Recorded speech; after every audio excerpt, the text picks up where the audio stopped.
But it's, again, it just tells the story of it's the evil and the ugliness of people's hearts these days is everywhere.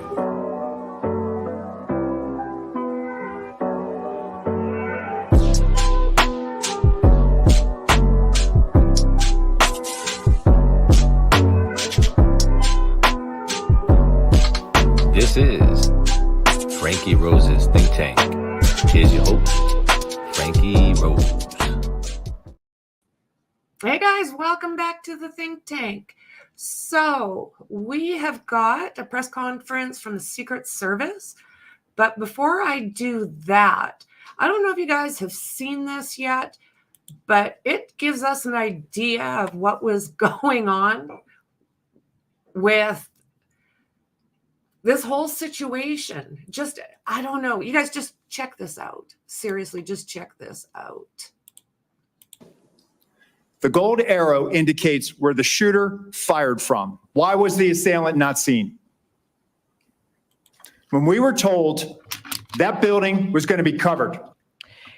The acting head of U.S. Secret Service testifying before Congress, you saw it happen yesterday, where he appeared to throw local snipers under the bus for not covering that building roof used by the gunman to shoot the former president, Donald Trump. And that is getting pushback from some local officials. Republican Texas Congressman Pat Fallon will join us on exactly that in moments. But first, let's get right to CB Cotton. She's live in Butler, Pennsylvania for us right now at the site of the shooting. CB, we've got brand new video coming in of that shooting taken by a witness. Hi, Sandra. That's right. This is new chilling video that appears to show, take a look. You can see a shadowy figure that appears to be moving on the roof across from the stage where former President Donald Trump was speaking back on July 13th. We know from the FBI, would-be assassin Thomas Matthew Crooks traversed on roofs that were about 150 yards away from the rally stage. So perhaps this is Crooks who was captured in this video. In the meantime, though, we know there were communication failures during the rally, but now, based on the congressional testimony from Secret Service acting director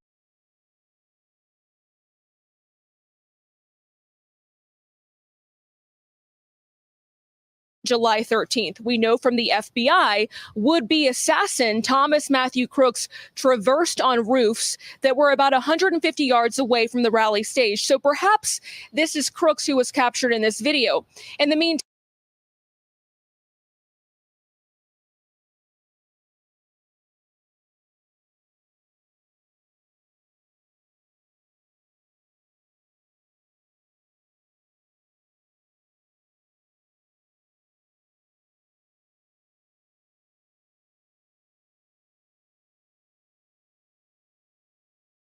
Responsibility for the tragic events of July 13th.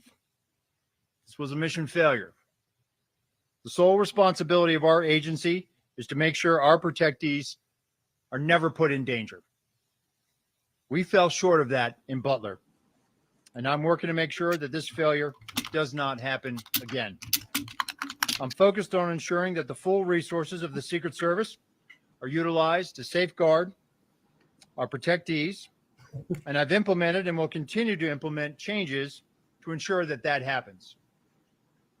We are and we will continue to cooperate with pending oversight investigations of the July 13th failure being done now by Congress, the Department of Homeland Security's Office of the Inspector General, and the independent review directed by President Biden.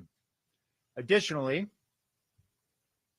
the Secret Service's Office of Professional Responsibility is currently conducting a mission assurance review. As I stated, I am not waiting for the completion of those reports, and I've directed the Secret Service to take immediate steps to ensure our protectees are indeed safe. And I will summarize those steps in a moment. I am committed to pursuing accountability for the Secret Service's failure in Butler, Pennsylvania. But let me be clear. If policy violations by Secret Service personnel are identified by the agency's mission assurance review, those individuals will be held accountable. And they will be held accountable to our fair and thorough disciplinary process.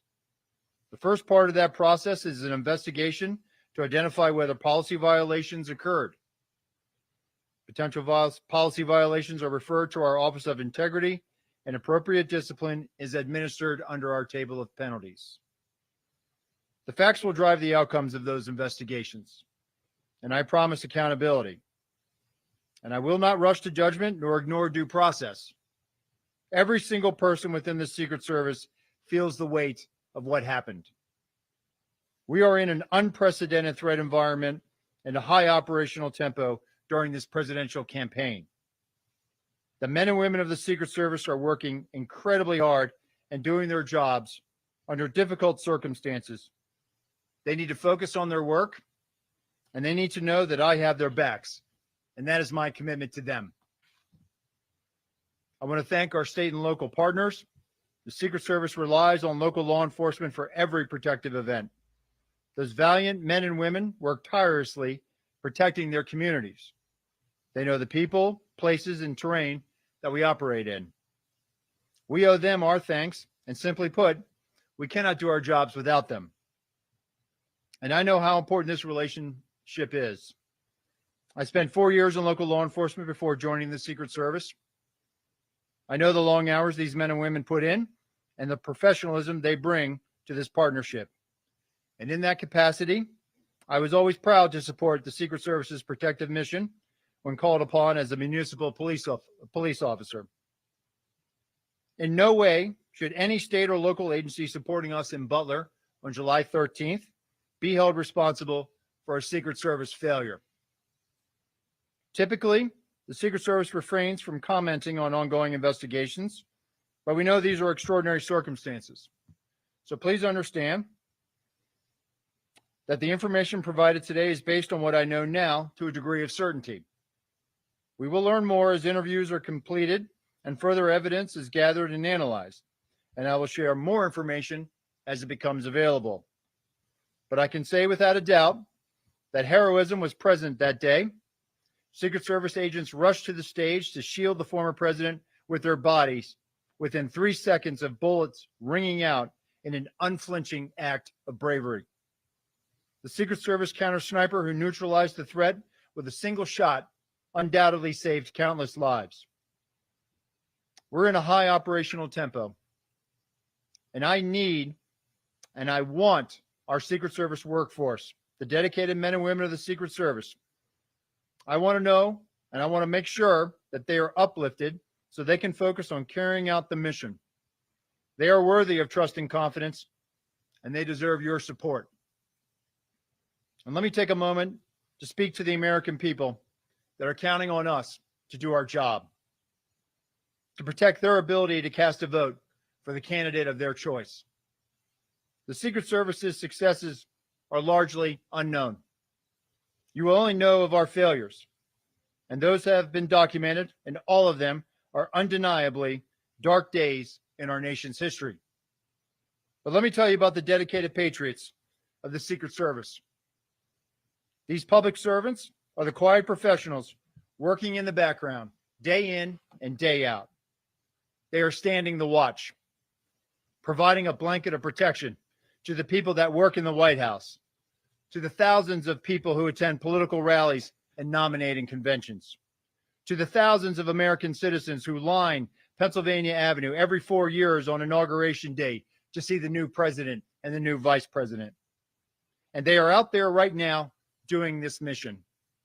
They are focused and they live their professional lives committed to the values of this agency: justice, duty, loyalty, courage, and honesty. This is who we are, and this is what we do, and we will earn back your trust. I'll now provide a timeline of the visit to Butler, Pennsylvania. On July 8th, personnel assigned to the agency's Pittsburgh field office conducted planning meetings and a site walkthrough with law enforcement partners and campaign staff. On July 10th, Secret Service counter sniper and technical security personnel arrived in Pittsburgh and began advanced planning for their teams. July 12th, the build-out of the campaign rally site began and continued through the early morning hours of July 13th. In the morning of July 13th, a site briefing was conducted with Secret Service personnel and law enforcement partners supporting the event. Secret Service personnel took their posts, and a technical security sweep of the protective site commenced prior to the site's opening to event staff, vendors, and to the public.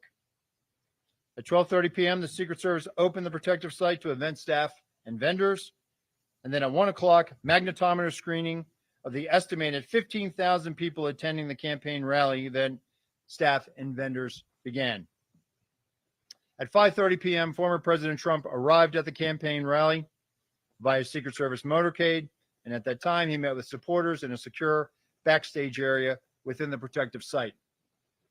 At 5:45 p.m., a local Butler County Emergency Services Unit counter sniper team member texted the Secret Service counter sniper team leader about a suspicious person and sent 2 photos of the individual later identified as the assailant. At 5:53 p.m., the Secret Service counter sniper team leader texted the Secret Service counter sniper teams that local law enforcement was looking for a suspicious individual outside of the perimeter lurking around the AGR building. At this time, Secret Service personnel were operating with the knowledge that local law enforcement was working on an issue of a suspicious individual. The concept of local law enforcement working on such issues is common at sites. And on July 13th, there were over 100 calls for support. At 6 p.m., former President Trump took the stage to begin remarks. And based on what I know right now, neither the Secret Service counter sniper teams nor members of the former president's security detail had any knowledge that there was a man on the roof of the AGR building with a firearm. It is my understanding that personnel were not aware the assailant had a firearm until they heard gunshots.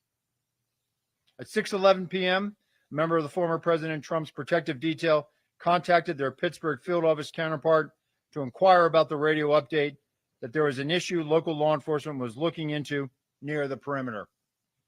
At 6:11 p.m., the assailant's first volley of 3 shots was fired, and within 3 seconds, the former president's detail rushed the stage and covered former President Trump, shielding him with their own bodies. The 4 through 8 shots took place over the next several seconds. 15.5 seconds after the assailant's first shot, a Secret Service counter sniper fired a single round that neutralized the assailant. That concludes a quick, brief summary of the timeline. And with that, I'll turn it over to our staff here to begin any questions. Really? That's it? Hi, sir. Thank you for doing this. You said earlier this week to Congress that you said earlier this week to Congress that you don't want to tip anything on the scale as far as disciplinary action is concerned. I need to ask you, since you testified, has anyone been suspended with or without pay? Has anyone been fired? And will you tell us as people are disciplined along the way, or is this something we're going to need to just constantly be asking? Good or question. you update and tell us 5 people have been fired, 6 people, 7 people? What can you tell us? Sure. Thank you for that question, David. So, as I said in my opening statement, there are going to be, there's the mission assurance review. If that mission assurance review is looking into if there were policy violations, at that point now, if in fact there were policy violations, at that point now it'll go into a parallel path of a disciplinary type of investigation. Those are internal investigations that deal with employee matters. So we're not going to be able to provide real-time updates or continuously to provide you updates on that. But what I will tell you is that these are very thorough investigations. And if in fact there were policy violations and they are substantiated, those employees will be held accountable. I think if I just make sure people want accountability, you may not be able to tell us names or positions or something, but will you be able to say that people have been disciplined? People want to hear that there's some accountability. I will be able to, at least at a high level, begin provide at least some type of statement that people are being accountable, being held accountable. If I may, and I appreciate this, Fox Digital obtained some new video of somebody on the roof, which we believe is the assailant that was running back and forth while President Trump was speaking. What do you make when you see of that? How does that go with this timeline? Yeah, so it affirms to me, and again, and you heard this from the FBI, and they're still conducting interviews and looking at this. it even just affirms to me that this was a failure. We should have had better protection for the protectee. We should have had better coverage on that roof line. We should have had at least some other set of eyes from the Secret Service point of view covering that. That building was very close to that outer perimeter, and we should have had more of a presence. And so as far as the timeline of him running back and forth, I know the FBI has provided a bit of a chronology as well. And so I'd have to go back and look at that. But the bottom line is this, David. This was a Secret Service failure. That roof line should have been covered. We should have had better eyes on that. Thanks, Director. We're going to go to the Washington Post. Carrie Stein. Yeah, thank you so much for doing this. I have just a quick follow-up. Can you describe, you said there were 100 calls for support, who those calls came from and what those looked like? And also, moving forward, do you anticipate, and if so, what any different changes in protocol between how Secret Service communicates or works with local law enforcement specifically as they work to secure events or other things? Yeah, thank you for that question. So with regards to calls for support, it was a very hot day that day. There was a lot of not only EMS type of calls to address people, but there were people that needed some other type of law enforcement assistance. This happens a lot at outdoor rallies, where especially on hot days. So there was a lot of traffic, radio traffic on the local net about, hey, I need EMT here. So there was a lot of people that were needing assistance. With respect to the interoperability, so one of the things that I've directed is I've commissioned a task force.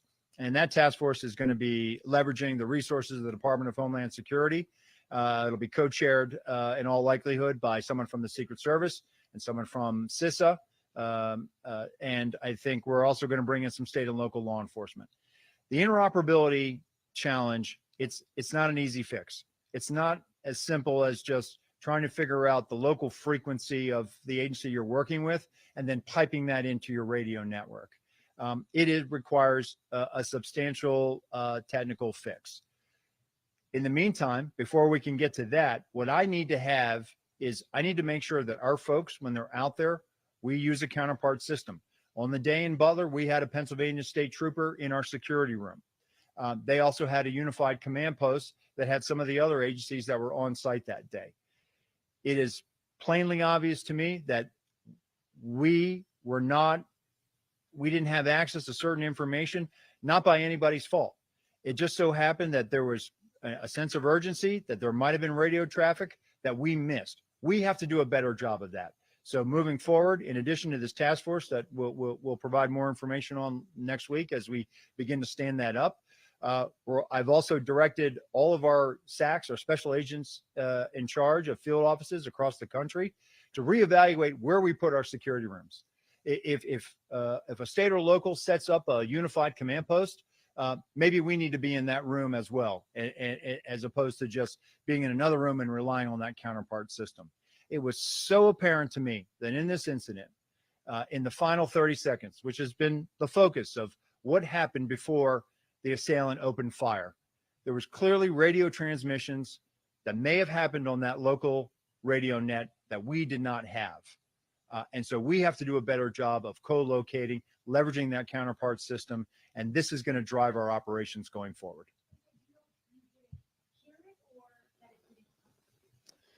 We did not, it did not make it over to us, or whether we did not hear it, it just did not make it over to us. It did not make it to us. And I go back to my opening statement where the members of the detail, they did not, all they knew that the issue, that the locals were working an issue at the president's 3 o'clock, which would have been off to his right, which is where the shot came from.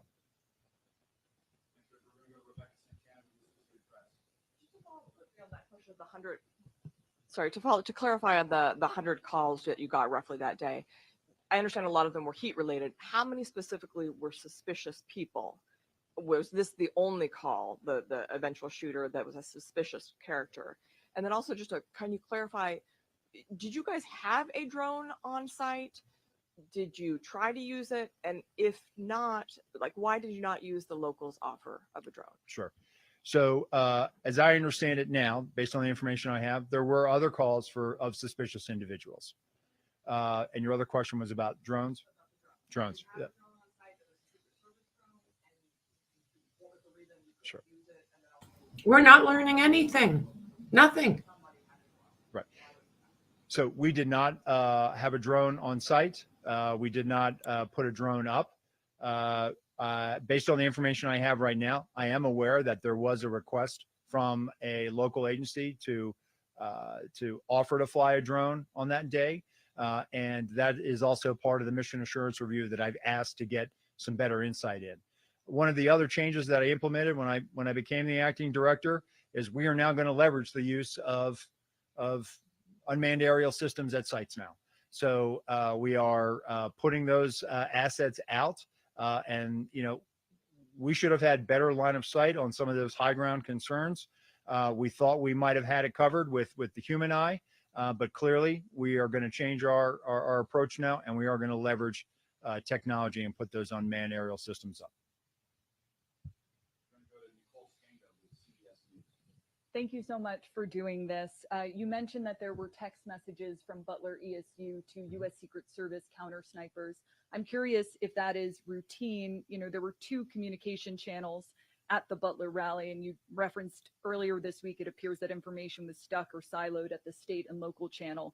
What was the plan to relay information from locals to the Secret Service initially? What is the protocol? And I just have one follow-up. Sure. So, Nicole, we use that counterpart system, right? And so the teams, especially on the tactical side, when it comes to the tactical, our counter assault team, they actually had an embed with them from the local TAC team. And they had that radio net as well with Pennsylvania State Police. With respect to the counter snipers, they were using cellular or telephone text communications. At this point, moving forward, what I have directed now is that everybody should be using the radio net. And if we don't have the ability to pipe in or leverage that counterpart system, that's one of the things that we're looking at now. We should be able to have direct comms with the people that are supporting us. And that's moving forward. That's what I have directed. So just to clarify, U.S. Secret Service counter snipers did not have radio communications. Not with the local CS folks that were providing a support. They were basically had an area responsibility independent from where our counter snipers were securing. And just a last thing, did the U.S. Secret Service counter sniper teams that arrived on site on July 10th ever relay line of sight concerns? What came of that? And can you confirm that this was the first 2024 campaign event that counter sniper teams were assigned to the former president? Sure. As part of their advance, they identified those line of sight, those high ground concerns, and there's a division of labor. With respect to the whether or not this was the first time, it was the first time Secret Service counter snipers were deployed to support the former president's detail. Hi, thanks so much for doing this. I have a question about the review that you did, the picture that you showed in the Senate the other day of the vantage point that the local snipers had. How do you know that that's the window that they were actually posted at? Because they're saying that they're on a completely other side of the building. And related to that, has the Secret Service actually interviewed the snipers that were in the AGR building? So thank you for that. So once the FBI had released the Butler Farm Show site, we were able to take custody of it, and we sent the full resources of our Office of Investigations, which included the Forensic Services Division. We did a full site reconstruction, and this is part of our ongoing mission assurance review. And as part of that, that also included the plotting and also trying to identify where not only our personnel were, but also where state and local law enforcement were. And then the second part of your question was? Well, so, I mean, how did you identify where they were? And have you interviewed the local snipers? So the mission assurance, we're starting with our federal personnel and working out. We will get, if they're willing to be interviewed, we will ask for the local law enforcement on site to be interviewed that day. How we went back and reconstructed that was based on what we had based on the ops plan, and then also based on what our own folks, as they understood it on the day of. Well, but I mean, you talked a lot about how you may not have been as specific as you need to be. So how do you know that they were in that window, that if they looked left, they could have seen something? Because Yeah. they're saying there's no way they couldn't see any of the routes from where they were posted on the other side. So I think what we'll do is we'll let the mission assurance play that out, and we'll look forward to interviewing them and definitely getting their side of the story. But what I also want to reiterate is this was a Secret Service failure, and so they should not be blamed. We're not trying to shift blame to anybody, and that's the important takeaway, that we need our state and local partners out there doing this with us every day. Director, thank you for taking the time. Just a couple questions, if you could walk us through some things to help us better understand. Have you gotten to the bottom of why there was no one stationed on the roof from a law enforcement perspective, and why there was no one there to secure the building to make sure no one could get up there? Have you gotten any clarity on why those two lapses in security were in place? And I have a couple quick follow-ups. Sure. It's something that, again, having been there the day after I was named the acting director, I wanted to put eyes on and go up there and see it. And looking at that site, it really, seeing how close that site was to the stage, seeing where it was, it definitely raised a lot of questions in my mind, that there should have been physical presence, if not on the roof, that there should have been better security to prevent anyone from getting up on that roof.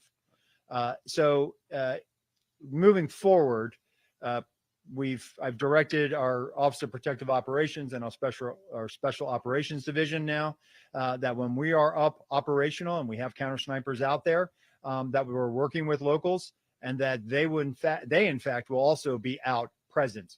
At the very least, the presence of a law enforcement officer can deter a lot of bad activity. Having been a local police officer, I will never know how many crimes I prevented just by being there, just by walking the street and being out there. And so moving forward, one of the things that we want to do is we want to deter people from even thinking about trying to do something like this again. And the only way we can do that is leveraging not only the resources that we have, but the resources of our state and locals, and putting them out there in an overt presence. Two very quick follow-ups. You talked at length at the hearing the other day about the system that did not operate, that could detect drones. Mm-hmm. Can you describe a little bit of how that works? Does that go in the sky itself to detect the drones? And then finally, the interoperability issue. I'm clear in terms of that Secret Service radios were not communicating with the locals, but you had people in the command post, right, who in theory could hear and know some basics of what was going on. Is that am I understanding that correctly? So with respect to the counter UAS, Pierre, I don't want to get into too much sensitive information, but what I can tell you is it allows that asset allows the geolocation to be able to plot where a drone is within a certain distance of how we set up. So think of it as like geofencing, and then being able to pinpoint and detect where that is. And with respect to the agency that was, we had Pennsylvania State Police, but it appears that there was really a big sense of urgency going on, and the state and locals were doing everything they possibly could to try to find the assailant. He had already come to their attention. They were actively trying to find him. And I believe everyone was doing their level best to try to locate him. But there could have been other agencies that were putting out radio transmissions. And this is something that we'll work with the FBI to get further on. But those radio transmissions might have just been back to the unified command post and maybe not have made it over the Pennsylvania State Police here. But that's something that we're going to look into, and definitely something that we are moving forward. We definitely want to remedy this going forward. But your Secret Service personnel in the command had some sense that something was going on based on what they were being told about the radio set. That yes, that they were working an issue at the 3 o'clock of the stage.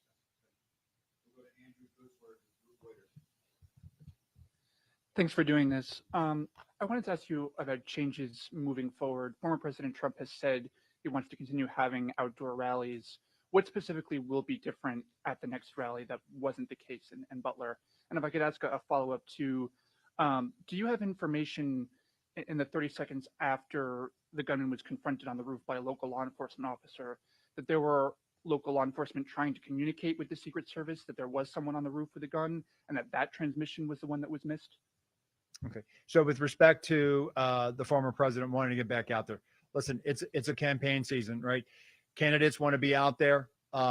They want to be, whether it's an indoor site or an outdoor site, it's on the Secret Service to make sure that we create a secure environment. Listen, we identify challenges, we identify concerns, and then it's on us to figure out what we need to do to mitigate that. So if there are going to be future campaign rallies outside, it's going to be on us to make sure that we are providing all the assets and resources to make sure that those sites are indeed secure. With respect to the radio transmissions, based on what the FBI, my colleague from the FBI testified the other day, and they are working on isolating some of those radio frequencies from the state and locals, that there was somebody who did in fact radio out that they had seen the individual with a weapon. What I can tell you is that piece of information, that vital piece of information, and by no fault of anyone, it was a very stressful situation. It did not make it over. Our detail, our counter snipers, everyone that was there that day were operating under the assumption and under the last bit of information they had received that there was an issue that the locals were working at the 3 o'clock. That's the bit of information that we had, not anything about a weapon.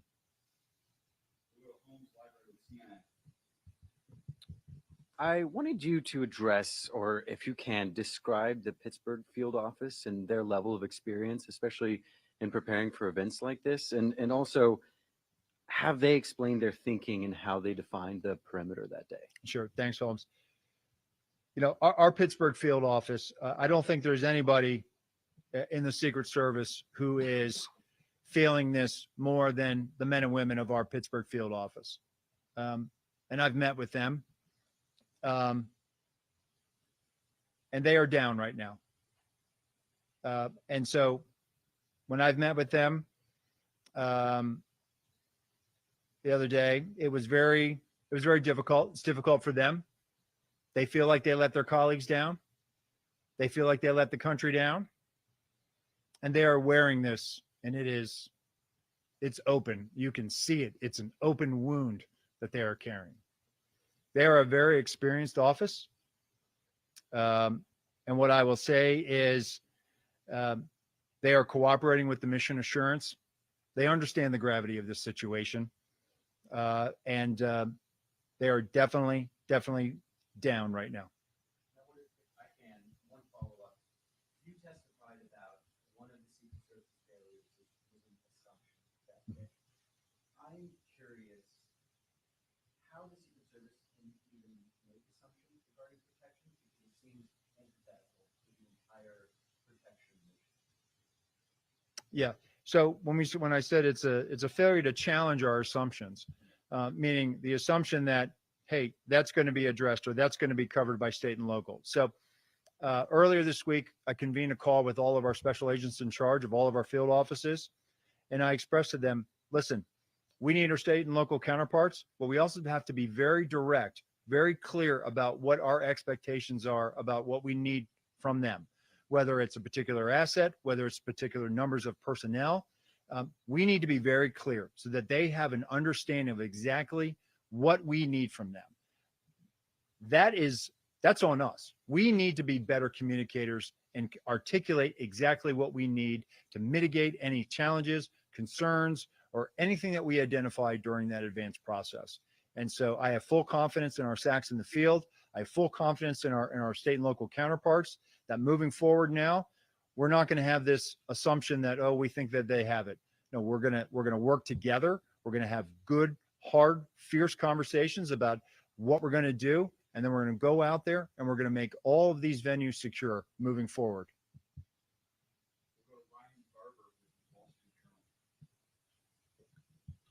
Thank you, Acting Director. One thing, for starters, I was hoping you could elaborate a little bit on a portion of the timeline in which you address a communication between the Secret Service detail and personnel at the Pittsburgh field office. It just struck me as a little vague, and I was curious if you could elaborate on what that communication was. So the former president's details, they had an advanced person on the ground who was responsible for the site. The radio transmission goes out about locals working an issue at the 3 o'clock. The member of that detail called their Pittsburgh field office counterpart. Hey, what do you know about this? Right in the middle of that phone conversation, the shots begin firing. So that's the context of it. And sorry if I missed. Could you say how they became aware of the locals working an issue in the first place to even have that conversation with them? That was the radio transmission that was put out by our security room. I got it. Okay. Just to follow up, I'm curious about, you mentioned that this was the first event where Secret Service counter snipers had been assigned as part of the security for former President Trump. To what extent do you think that factored into what were ultimately shown to be the failures? Just that this was a first time, at least in a while, in his capacity as a former president, that they were there on the site. So the novelty of it. Sorry. Sure. So let me just clarify one thing. This is the first time that Secret Service counter snipers, but the former president at campaign rallies has actually been getting state and local resources. So tactical assets, counter snipers from state and locals. So with respect to why they were there in Butler, listen, we evaluate our threat landscape every day. We calibrate based on that threat. We evaluated a threat stream that we have, and we put our Secret Service counter sniper personnel out there. And looking back, it was very fortunate that we did. But the former president will have counter sniper coverage moving forward, as will the president, the vice president, Senator Vance, and then we'll await the eventual Democratic vice presidential nominee. We are going to put full resources out there to make sure that our campaign cadence now is obviously picked up, and we're going to make sure that we have all the resources out there to address any challenges that we have. Thank you. As you're doing this review, are you looking at the days leading up to this event and the instructions that you gave to state and local and federal partners? I know in the past there used to be a PowerPoint presentation that was given before events like this, where people who were part of each unit in the Secret Service would stand up, go through the mission, who was assigned to them, what they'd be doing. I understand that did not happen in this case and hasn't been happening for some time prior. Is that something you think was missing here? Is that something you might review and bring back? And do you also think the Secret Service is too reliant on state, local, and federal partners? I mean, you have almost 2,000 HSI agents helping in events coming this fall. That's a third of their workforce, and it takes a lot from state and locals as well. So first, would you bring back the PowerPoint? Do you think there should have been more planning? And are you too reliant on state and local and other partners? Thanks, Julia. So that will be part of the mission assurance, the communications and what was communicated leading up to it. What I can tell you now, based on information I have, is there was, and what you're referring to is what we call a police meeting, where we bring all the agencies together that will be directly supporting a particular visit. We know that there was a police meeting. We know that there were agencies from the various jurisdictions were present. The ones, and when I say that, the ones that were the primary ones identified with providing support and were going to be involved in the advanced planning process, meaning they were going to provide a counterpart, kind of like what you said, the PowerPoint. If you're going to be conducting the site, this is Special Agent so-and-so, and here's their contact info. And then usually at the end of that meeting, everyone kind of goes off and they form up and they go over, how they're going to go out and do the walkthroughs and identify some of the things. Based on the information, I don't know about the PowerPoint. I can tell you that there was a police meeting. With respect to the PowerPoint, I certainly think that visuals are always good. I think that if we're not using it, we certainly will. But that goes back to my direction that we have to be very specific about what we're communicating and what our expectations are moving forward. With respect to the reliance on state and local law enforcement, listen, there are 700,000 full-time law enforcement officers, over 700,000 full-time law enforcement officers in the United States. The majority of prosecutions in the criminal justice system in the United States are done by state and locals. That's a result of criminal investigations that they do every day in their communities to keep them safe. Over 135 officers died last year serving their communities, federal, state, and local. 47 of them died by violent means, gunfire. There's not an over-reliance on them. They're out there every day securing their communities.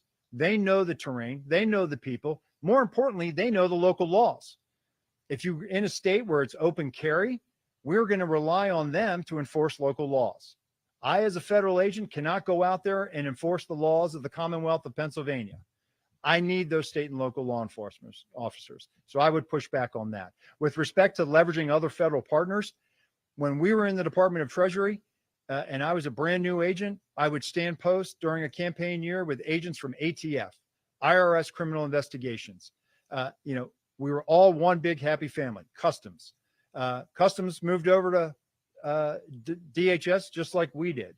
So we do this every 4 years. We rely on those partners. We use them during national special security events like the Democratic National Convention, the United Nations General Assembly, the presidential inauguration. Those are whole of government security operations, which the Secret Service is the lead planning for. And we're going to bring in partners from across the government. I don't feel that it's an over-reliance. It's something that we have done going back to our days at Treasury. And we're going to continue to do that. We need those partners and we need those state and local officers. Sure. Locals understand that this person is a threat, but it's before Secret Service finds out, understands communication issues. Were they not standing right next to them, or were they in two separate command centers? So we had our security room, and then they had a unified command post, and we had Pennsylvania State Police officer representative in our security room. There was no Secret Service agent in the unified. No, there was not. Are there typically two separate command centers? That was unique, as I understand it. That's an emergency management model that they use, as I mentioned in that conversation with our special agents in charge in the field, I've directed them, hey, we need to rethink where we put our security room. If the large majority of our partners are in a unified command post or in a different location, we need to probably be there too. And so we have to rethink how we where we put our security rooms, and we are in fact doing that now moving forward. So let's go to Ellen Gilmer with Bloomberg. We'll do the pool. At this time for policy. Thanks so much. Appropriators in Congress this week delayed consideration of DHS's budget for fiscal 25. They want to know more about what Secret Service needs. I know you said Tuesday, obviously every agency head is always going to say they need more resources, but can you be kind of specific about what resource needs there may be, particularly when we're looking at the technology issues, radio transmissions, Sure. the CUAS system? So following this, we have had tremendous support from the Department of Homeland Security and from the Secretary. And we have, in fact, looked at all of these needs, given this dynamic high threat environment that we're operating in. In order to meet this, we can meet this now, but it is going to require additional investments and resources, and we are having those conversations. We certainly we've had great support, not only from the department, but also our appropriations committees, and we are working through kind of what our needs are right now. We will have future conversations about this, and we are appreciative that everyone is really coming together to make sure that we have what we need to meet this high threat.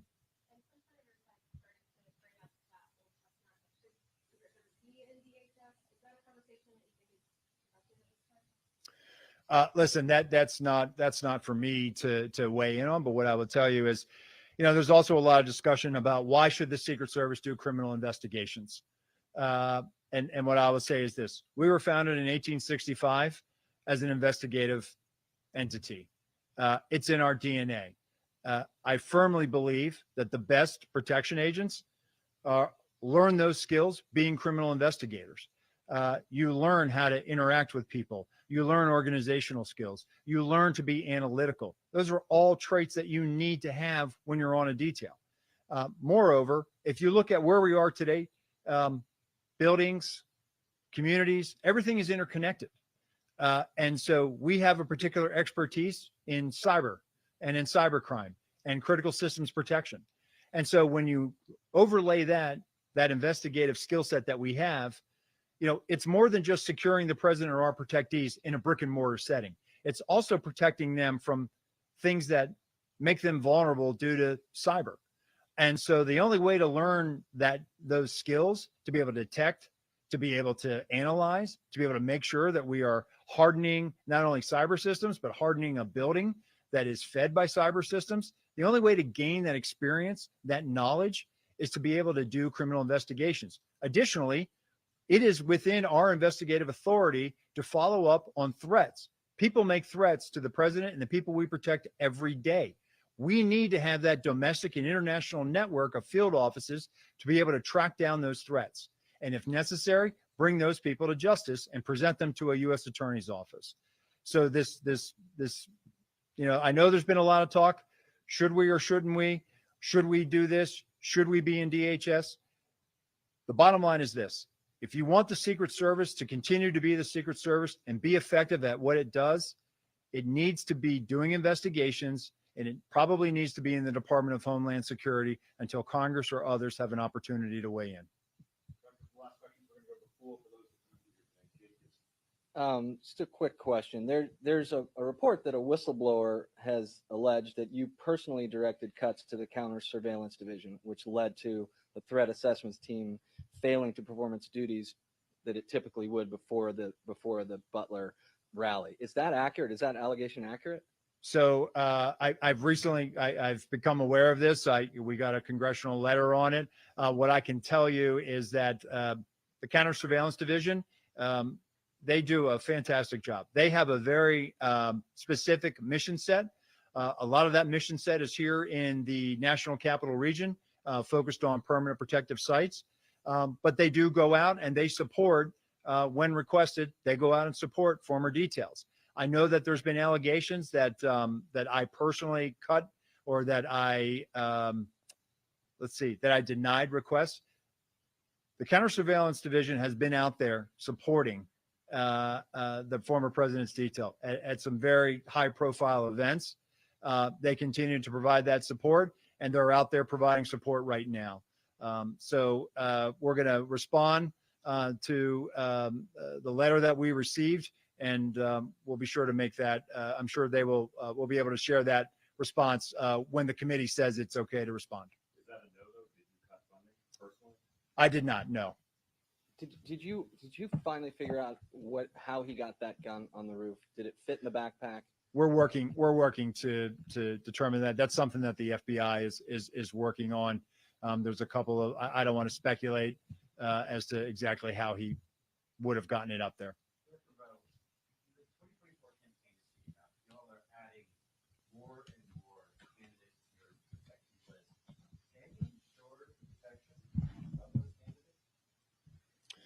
So we have already trained numerous details to be able to mobilize, to pick up multiple candidates. Most of the presidential campaign activity usually picks up coming out of the conventions. So we are prepared for this. It's just that now we are in such a heightened dynamic environment. We're actually making sure that we are probably putting everything we can to make sure that we don't have a mission failure. It is incumbent upon everyone in the Secret Service. We all understand the gravity of this situation, and we are rising to meet this moment.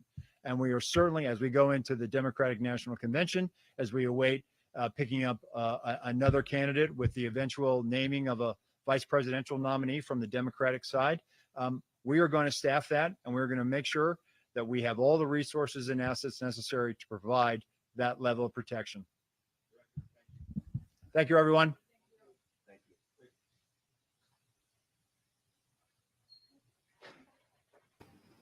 Wow, he quit that awfully fast, didn't he? Just done, gone. So I don't know. We didn't learn that much, did we? It's just lordy, lordy. So what I want to do actually is we'll bounce over here for a second again, and maybe I'll slow it down a little bit.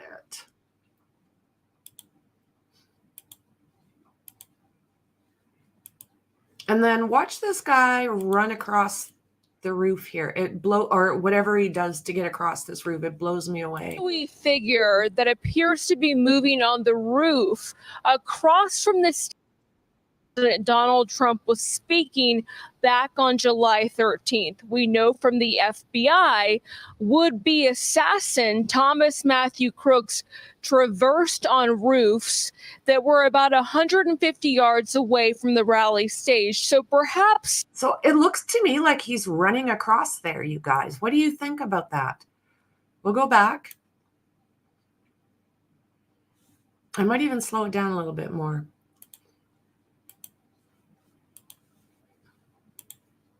Back on July 13th, we know. So there he is there. And then he's down. Now look at him go across there. Is he, that's running, isn't it? That's not.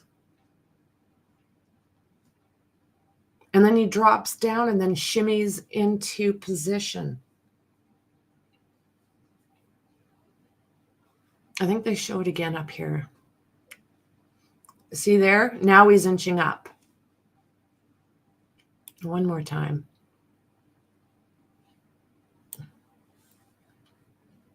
Now remember, this is half speed.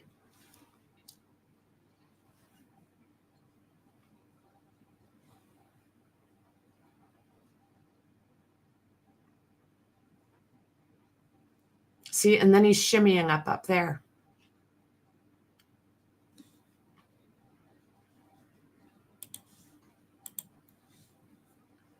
Yeah, it does, doesn't it?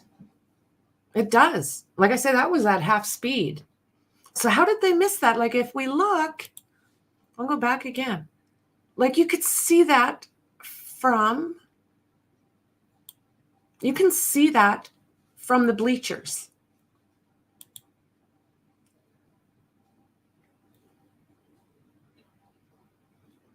Like it's right there. What the hell were they thinking? There he is, shimmying up.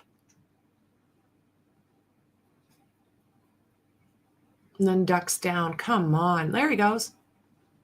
Look at that. How the hell did they miss that? Blows me away. It just blows me away.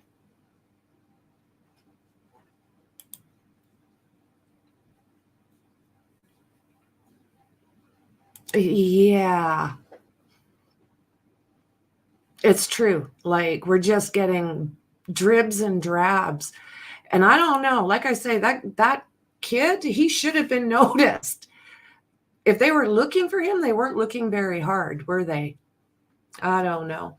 So guys, I'm just going to leave it here for now. We'll keep my eyes peeled and my ears, you know. And if anything else comes out, we'll get back to it right away because there's still a lot of explaining to do. So guys, don't forget to subscribe, like, and share. Thank you once again for being here, and I'll see you guys soon in the next one. Bye.